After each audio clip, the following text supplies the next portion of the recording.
రాష్ట్ర ప్రభుత్వం రాజధానిని విశాఖకు తరలించాలని చేస్తున్న ప్రయత్నంతో రిషికొండ ఆకృతిని కొద్దిగా చెరిపేస్తున్నారు. సిఆర్జెడ్ పరిధిలో భవనాలను పర్యాటక అవసరాల కోసం మినహా మిగిలిన వాటికి వినియోగించకూడదు. మరి రాష్ట్ర ప్రభుత్వం చేస్తున్న పనులకు అనుమతి ఎక్కడుంది? ముఖ్యమంత్రి ట్రాన్సిట్ కార్యాలయం, నివాసం ఏది పెట్టినా అది నిబంధనల ఉల్లంఘన కిందకే వస్తుంది కదా. మరి జగన్ సర్కార్కి ఈ నిబంధనలు వర్తించవా? కొచ్చి వద్ద మరడు అపార్ట్మెంట్ల విషయంలో సుప్రీంకోర్టు ఇచ్చిన తీర్పు ఏం చెబుతోంది? సిఆర్జెడ్ ఉల్లంఘనలపై రాష్ట్ర అత్యున్నత న్యాయస్థానం ఆదేశించినట్టుగా మంత్రిత్వ శాఖల చర్యలు ఉండకపోతే రిషికొండ పరిస్థితి ఏంటి? ఇలాంటి విషయాలను విశ్రాంత ఐఏఎస్ అధికారి ఈఎస్ శర్మ మాటల్లో తెలుసుకుందాం.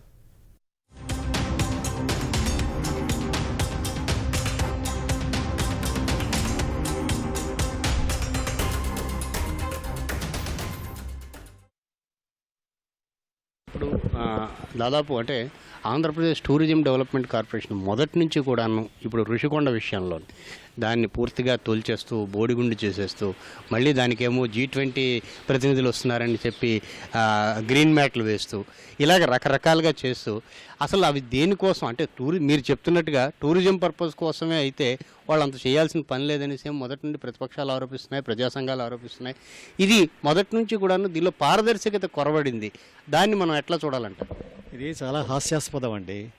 G20 మీటింగ్స్ అయినప్పుడు పై దేశాల నుంచి డెలిగేట్స్ వస్తున్నారు. వాళ్ళకి మన పవర్టీ వాళ్ళకి కనిపించకూడదు, మన పర్యావరణం చాలా బాగా కనిపించాలి అని ప్రొక్లైన్లు తీసుకొచ్చి సముద్రంలో ఉన్న ఇసుకని కెలికారు. తప్పది. అది కూడా సిఆర్జెడ్ వైలేషన్. అది ఎవరు చేయరు అలాగా. ఏ దేశంలో కూడా ఆ ఇసుకని ఎవరు కలకరు. ఇసుక ప్రకృతి ఇచ్చినటువంటి ఇసుకది, అది ముట్టుకోకూడదు. అప్పుడు నేను రాశాను మీరు సిఆర్జెడ్ వైలేషన్ అని. అది G20 డెలిగేట్స్ తెలియాలి. భారతదేశంలో మా మీటింగ్ ఎక్కడైనా సరే అక్కడ ఉన్నటువంటి ఈ చిరు వ్యాపారులందరినీ నిర్వాసితులు చేస్తారు. అక్కడ ఉన్నటువంటి తీర ప్రాంతాల్లో సిఆర్జెడ్ నిబంధనలు ఉల్లంఘిస్తారు. ఇది G20 మీటింగ్స్ అని.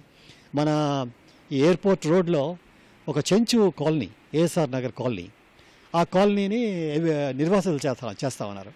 నేను గవర్నమెంట్కి అది రాశాను. నేను G20 సెక్రటరియట్కి రాశాను. వాళ్ళని ముట్టుకుంటే మేము G20 అందరికీ చెప్తాం భారతదేశం హ్యూమన్ రైట్స్ వైలేషన్స్ చేస్తోంది G20 పేరులోని అని చేస్తే అప్పుడు ఏం చేశారు వాళ్ళు నిర్వాసితులు చేయకుండా ఒక ఆకుపచ్చని టార్పాలిన్ కప్పారు.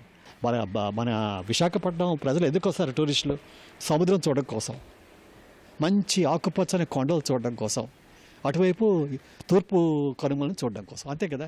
నువ్వు అన్నీ పాడు చేసుకుంటున్నావు. నువ్వు టూరిజం అని ఈ టూరిజం పేరులో నీకు ఉన్నటువంటి ఆస్తుల్ని నువ్వే పాడు చేసుకుంటున్నావు. ఇప్పుడు ఆ ఋషికొండ మీద అది వేశారు గ్రీన్గాను. నాకు ఆశ్చర్యం వేస్తుంది. ఏమిటి వీళ్ళు సిగ్గనేది ఎక్కడ లేదా ఈ ప్రభుత్వానికి, అధికారులకి అని. అప్పుడు కమిషనర్ గారికి రాస్తే ఆయనకి ఏమీ ఇదవలేదు. సో ఇవన్నీ ఏంటంటే ఒక ప్రభుత్వం ప్రజాస్వామ్య విధానంలో వచ్చిన వాళ్ళకి ప్రజాస్వామ్యం మీద ఖాతరు లేదనిపిస్తుంది నాకు. ఇది ప్రజలు దీని మీద డిస్కస్ చేయాలి. ఒకవైపు ఏమో మీరు ప్రాపర్టీ ట్యాక్స్ ఇంక్రీజ్ చేశారు జీవీఎంసీలో. ముందు ప్రాపర్టీ ట్యాక్స్ ఆదాయానికి సంబంధంగా ఉండేది, ఇప్పుడు భూమి విలువ అని. ఇప్పుడు భూమి విలువ ఏంటవుతుంది? క్యాపిటల్ రాగానే భూమి విలువ పెరగగానే ఆస్తి పనులు మేము అందరూ చేస్తారు. చిన్నవాళ్ళు చాలామంది ఉన్నారు. ఇటువంటి కాలనీలో చిన్నవాళ్ళు ఉంటారు కదా, వాళ్ళకి ఆస్తి పన్ను పెరిగిపోయింది, వాళ్ళకి ఆదాయం లేదు. సో అప్పుడు ఏంటవుతుంది? రియల్ ఎస్టేట్ ఏజెంట్లు వచ్చి ఆ భూములు తీసేసుకుంటారు. అంటే ఇవన్నీ ఏంటంటే రియల్ ఎస్టేట్ ఏజెంట్ల కోసమే ఉందా ఈ ప్రభుత్వం? పెద్ద పెద్ద పారిశ్రామికవేత్తల కోసమే ఉందా ప్రభుత్వం? ప్రభుత్వాన్ని ప్రజలు ఎన్నుకున్నారు, కానీ ప్రభుత్వం వాళ్ళ కోసం పనిచేస్తుంది. రియల్ ఎస్టేట్ ఏజెంట్స్, ఈ ఇండస్ట్రియలిస్టులు, ఇప్పుడు పెద్ద పెద్ద కార్పొరేట్ సంస్థలు ఇక్కడ ల్యాండ్ ఇచ్చేశారు. ఒక చిన్న బడ్డీ కోసం ల్యాండ్ ఇవ్వమంటే చిన్నవాడికి ఇవ్వరు, కానీ అక్కడ అదానికి ఇచ్చారు భూమి. మరి ఇవన్నీ ఏమిటి? ఇది ఒక ప్రజాస్వామ్యం లేకపోతే ఎటువంటి గవర్నమెంట్ అని నాకు ఒకప్పుడు ఆశ్చర్యం వేస్తుంది. ఋషికొండలో జరుగుతున్న నిర్మాణాలు అది టూరిజంకి కాకుండా వేరే వాటికి కేటాయిస్తే, ఇప్పుడు అంటున్నట్టుగా ముఖ్యమంత్రి కార్యాలయంకో ముఖ్యమంత్రి ట్రాన్సిట్ హాల్ట్కో ఉపయోగిస్తే అది దాని మీద న్యాయస్థానం కానీ లేదంటే కేంద్ర అటవీ పర్యావరణ మంత్రిత్వ శాఖ కానీ ఏ రకంగా జోక్యం కలుగు చేసుకోవాలని మీరు అడుగుతారు. ఇప్పుడు అది కానీ ఆ పర్పస్ టూరిజం కాకుండా దేనికైనా యూజ్ చేస్తే పర్యావరణ మంత్రిత్వ శాఖకి నిజంగా వాళ్ళకి ఆ చట్టం మీద వాళ్ళ చట్టం అది, వాళ్ళ చట్టం మీద వాళ్ళకి గౌరవం అంటే ఆ అనుమతిని వెనక్కి తీసుకొచ్చి డిమాలిష్ చేయాలి మారాడు కేసు ప్రకారం. ఇమీడియట్గా. అసలు అది కాకుండా కూడా డిమాలిష్ చేయాలి. ఎందుకంటే ఇప్పుడు చట్టాలు కూడా ఉల్లంఘించారు. ఇప్పుడు అక్కడ ఎవరిని రానివ్వరు ఋషికొండ. కొంతమంది ప్రజాప్రతినిధులు వెళ్ళడానికి ట్రై చేశారు, వాళ్ళు కూడా ఆపేశారు. సో ఇదంతా ఏంటంటే మరి ఇంత గోప్యంగా చేసినప్పుడు నాకు ఒక్కప్పుడు ఆశ్చర్యం వేస్తుంది. దాంట్లో ఏమైనా లంచగొండితనం ఉందా, ప్రజలకు తెలియకుండా చేస్తున్నారు, జవాబుదారీతనం లేదు, ఇవన్నీ వస్తాయి క్వశ్చన్స్. సో ఇది ఇప్పుడు ముఖ్యమంత్రి గారి కార్యాలయం ఇక్కడికి వస్తుంది, అది జియో ఉండాలి.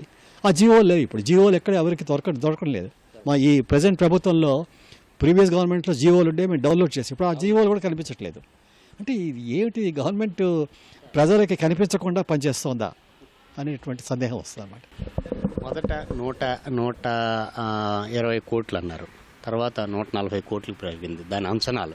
ఇప్పుడు దాదాపు 280 కోట్లు ఉన్నారు. ఇప్పుడు ప్రత్యేకంగా అక్కడ అంటే ముఖ్యమంత్రి కార్యాలయం బ్యాక్గ్రౌండ్ తోటేమో అక్కడ పూర్తి స్థాయిలో డబుల్ రోడ్స్ కానీ, లేకపోతే కమ్యూనికేషన్ నెట్వర్క్, లేకపోతే ప్రత్యేకంగా ఒక సబ్స్టేషన్ ఏర్పాట్లు ఇవన్నీ జరుగుతున్నాయి. అంటే దీని దృష్టిలో అయితే వాళ్ళు చెప్పడం మాత్రం ఇంతవరకు కూడాను అధికారికంగా మాత్రం ప్రకటించలేదు. ఇది అంటే ఒకవైపు సుప్రీంకోర్టులో నడుస్తోంది, హైకోర్టులో కేసు నడుస్తోంది, తీర్పు రాబోతోందని తెలిసి కూడా ఈ రకంగా ఉల్లంఘనలకు పాల్పడడాన్ని మనం ఏ రకంగా చూడాలి? అంటే వాళ్ళు ఏమనుకుంటున్నారంటే ఏదో హైకోర్టు సుప్రీంకోర్టు డెసిషన్ వచ్చిన తర్వాత ఎలాగో అలాగ అక్కడ సీఎం ఆఫీస్ పెట్టి దాన్ని ట్రాన్సిట్ అకామిడేషన్ అంటారు, ట్రాన్సిట్ అంటారు. కానీ ఏ పేరుతో పిలిచినా టూరిజం అనే యాక్టివిటీ లేకపోతే అది వెనక్కి తీసుకోవాలి అనుమతి. టూరిజం యాక్టివిటీ ఉందా లేదా, అక్కడ ఉన్నటువంటి విస్తీర్ణాన్ని అధిగమించారా లేదా, సిఆర్జెడ్ వైలేట్ చేశారా లేదా, ఈ విషయాల మీద అది వెనక్కి తీసుకోవాలి. సో ఇది నేను అనుకోవడం అంటే వాళ్ళే మభ్య పెట్టుకుంటున్నారు గవర్నమెంట్ ఇలా చేసి. ఆయన ముందేమో సెప్టెంబర్లో వస్తూ ఉన్నారు, ఇప్పుడు డిసెంబర్లో వస్తూ ఉంటారు. అంటే వాళ్ళు వెయిట్ చేస్తున్నారు పడగా మన కోర్టులో డెసిషన్స్ ఎలాగొస్తాయని. కానీ నేను అనుకోవడం ఇవన్నీ దానివల్ల ప్రజాధనం వ్యర్థం చేయడమే కానీ ఇంకేమీ లేదు. ఎందుకు అక్కడ ఒక పెద్ద సబ్స్టేషన్ పెట్టి చేయడం వల్ల అంతా మన ప్రజల తాలూకు నిధులు అవి. ఆ నిధుల్ని వీళ్ళు చాలా మిస్అప్రోప్రియేట్ చేసి తప్పుడు విధంగా స్పెండ్ చేస్తున్నారు. అది ప్రజల మీద స్పెండ్ చేయండి. సార్, ఇప్పుడు ఈ ఋషికొండ మీద మనం హైకోర్టు తీర్పుని 3 వారాల తర్వాత చూస్తూ ఉంది. అలాగే ఇప్పటికే ఒక ఉన్నత స్థాయి కమిటీ ఇచ్చిన నివేదికని మనం ఏ రకంగా చూడాలి, ఏ రకంగా తీసుకోవాలనేసి మీరు అంటే మీకున్న కాంటాక్ట్స్ ద్వారా ప్రజా సంఘాల ద్వారా ఎలా ఒత్తిడిని పెంచాలనుకుంటున్నాను? నేను ఆల్మోస్ట్ లైక్ లీగల్ నోటీస్ ఇచ్చాను నేను కార్యదర్శి, పర్యావరణ మంత్రి శాఖ కార్యదర్శి గారికి. ఇలాగా నా ఉద్దేశం ఏంటంటే వాళ్ళు కానీ సరిగ్గా దీని మీద యాక్షన్ తీసుకోకుండా ఏదో పెనాల్టీ వేసి వదిలేస్తే తప్పకుండా మాలాడు కేసు కూర్చొని కోర్టు చేసి దానికి ఒక చట్టం దీనికి ఒక చట్టం అని మేము అడిగేటువంటి అవకాశం ఉంది. రెండవది, ఒకవేళ హైకోర్టు లెవెల్లో మనకి ఇటువంటి సొల్యూషన్ రాకపోతే తప్పకుండా కంటెస్ట్ చేయొచ్చు సుప్రీంకోర్టులో. సో ఇటువంటి విషయాల మీద ఎక్కడ ఆగకూడదు. ఇది ప్రజల తరఫున కేసులు ముందుకు పోతాయి. అండ్ ఆ ఉద్దేశం ఏంటంటే అల్టిమేట్గా ఆ బిల్డింగ్ టూరిజం తప్పక దేనికి యూజ్ చేయకూడదు. ఏదైతే వైలేషన్స్ ఉన్నాయో అవన్నీ డిమాలిష్ చేయాలి. హెవీ పెనాల్టీ ఆఫీసర్ల మీద వేయాలి. ఎందుకంటే ఆఫీసర్లు వాళ్ళు రాజ్యాంగానికి బదులు కాకుండా ఏదో పొలిటికల్ పార్టీకి బదులుగా ఉన్నట్టు కనిపిస్తున్నారు నాకు. అది తప్పది, వాళ్ళు తెలియాలి, లేదా వాళ్ళకి పాఠం నేర్చుకోవాలి వాళ్ళు. తాజా హైకోర్టు తీర్పుతోటి మీరు రాష్ట్ర ప్రభుత్వానికి ఏం చెప్పదలుచుకున్నారు? రాష్ట్ర ప్రభుత్వం అసలు చూస్తే నిపుణుల కమిటీ వేయబడినప్పుడు పర్యావరణ మంత్రిత్వ శాఖ వాళ్ళు ఒక కమిటీ వేశారు, అంతా రాష్ట్ర ప్రభుత్వం అధికారులు. అప్పుడు నేను అనుకోవాలంటే అప్పుడు ఈ పిటిషనర్స్ అబ్జెక్ట్ చేశారు ఇండిపెండెంట్గా ఉండాలని. అప్పుడు ఇండిపెండెంట్ వాళ్ళు వేస్తే ఇటువంటి రిపోర్ట్ వచ్చింది.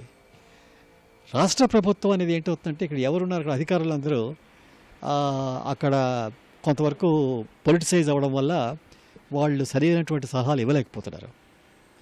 కనుక నేను రాష్ట్ర ప్రభుత్వానికి కాపీలు పెడతాను, కానీ నాకు దానివల్ల ఏమీ లాభం కనిపించలేదు. నేను చెప్పాను కదా, AP coastal zone management authority ఆయన చైర్మన్కి రాసి ఏమి చేస్తున్నారు మీరు, ఇదంతా మీరు ఎందుకు అటువంటి అధికారులు ఉండాలి అని. కనుక రాష్ట్ర ప్రభుత్వం మరి చేస్తుందో లేదా అనేది నాకు అంత కాన్ఫిడెన్స్ లేదు. పబ్లిక్ కాన్ఫిడెన్స్ పోతుంది. మీరు ఒక విశాఖవాసిగా మీరు చెప్పండి, విశాఖపట్నం వాసులు దీని మీద అంటే ప్రజలు ఒక రకమైన ఉద్యమ స్ఫూర్తితోటేమో వీటి మీద రాకపోవడానికి కారణం ఏంటంటారు, లేకపోతే రావడానికి ప్రయత్నించినా జరగలేదంటారు? ఇప్పుడు ఏమైందంటేనండి, ప్రజా ఉద్యమాలు ఉన్నాయి. ఇవాళ నిన్న గ్రంథాలయం గురించి మేము అక్కడ ఉద్యమం చేసాం 10 ఏళ్ళు. 10 ఏళ్ళు అయినా కూడా అలా ఉద్యమం అవుతుంది, ఎక్కడ వదలలేదు, పట్టు వదలలేదు. కానీ అందులో కేసులు వేశారు. ఇప్పుడు ఏంటవుతుందంటే ప్రతిదానికి కేసు వేయాలంటే సులభం కాదు. టైము, తర్వాత ఖర్చు, లీగల్ ఛార్జెస్ ఇవన్నీ ఉంటాయి. కనుక ప్రజల్లో ఏంటవుతుందంటే కొంత ఎప్పుడైతే ఒక ప్రభుత్వం సరిగ్గా ఈ చట్టాలని ఖాతరు చేయకుండా ఉన్నప్పుడు ఉదాసీనత వస్తుంది. అది మంచిది కాదు అది. కానీ కొన్ని విషయాల్లో ప్రజా ఉద్యమాల వల్లే రిజల్ట్స్ వచ్చాయి చాలా. ఇప్పుడు విశాఖపట్నం స్టీల్ ప్లాంటే దానికి ఎగ్జాంపుల్. నేను నా చిన్నప్పుడు అది పెద్ద ఉద్యమం అయింది, పెట్టమన్నారు ప్రభుత్వం, కేంద్ర ప్రభుత్వమే ఇక్కడ పెట్టమన్నారు.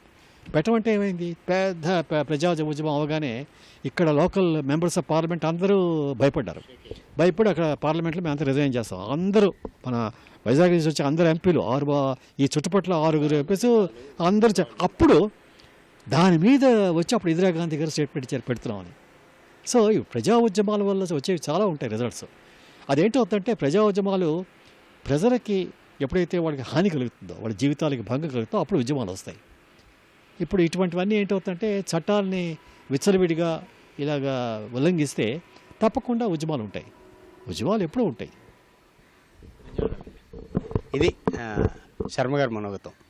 ఎందుకంటే ప్రజా ఉద్యమాల ద్వారా ప్రజల్లో చైతన్యం తీసుకురావడం, అటు అధికార యంత్రాంగం కూడాను, అంటే కేవలం రాజకీయ పరంగా వ్యవహరించడం కాకుండా అధికార యంత్రాంగం చట్టాలను గౌరవిస్తూ, రాజ్యాంగం ఇచ్చిన ఆ హక్కుల్ని గౌరవిస్తూ, చట్టాలను గౌరవిస్తూ పనిచేసినప్పుడు ఖచ్చితంగా ఇటువంటి ఉల్లంఘనలు అనేవి వాటిని సరిదిద్దడం కానీ లేకపోతే జరగకుండా చూడడం కానీ జరుగుతుంది. ఖచ్చితంగా ఋషికొండ విషయంలోని అవసరమైతే ఎంతటి న్యాయ పోరాటానికైనా తాము సిద్ధంగా ఉంటామని ఆయన చెప్తున్నారు. కేవలం శ్రీనివాసరావు, కూర్మరాజు, ఈటీవీ న్యూస్, విశాఖపట్నం.